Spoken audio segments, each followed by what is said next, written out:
Happy Sunday, everybody. We have Tropical Storm Debby, which is making its way northward towards the Big Bend of Florida. It's brought heavy rain and a few tornado warnings to the western portions of Florida. It's going to continue to move off towards the north at about 12 miles per hour as of the 5 o'clock advisory. Max sustained winds at 65 miles per hour. Looking like it'll strengthen to a Cat 1 right before landfall. Winds from 85 to even up to 90 miles per hour is possible. As we head into Tuesday afternoon, it's going to meander in southern portions of Georgia as a tropical storm, and it's looking like it'll go back out into the water just off the coast of South Carolina and kind of just meander there for a day or two, bringing a lot of rain to the Carolinas, South Carolina, and Georgia and northern parts of Florida. Anywhere from 10 to 20 inches of rain is possible as we head towards the beginning of next week. It'll make landfall once again back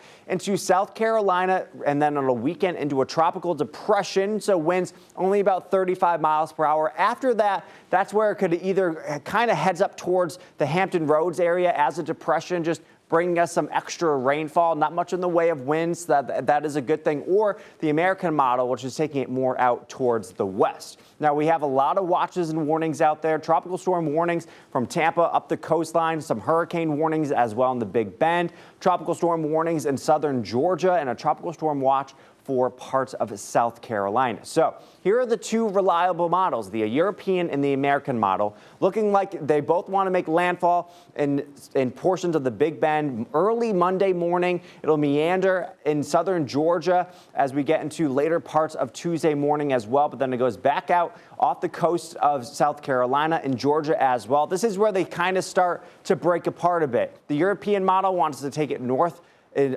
parts of northern areas of South Carolina. The American model wants to go back into Georgia. This one takes it up towards our area, and the other one kind of brings it out towards the west where it starts to weaken a bit.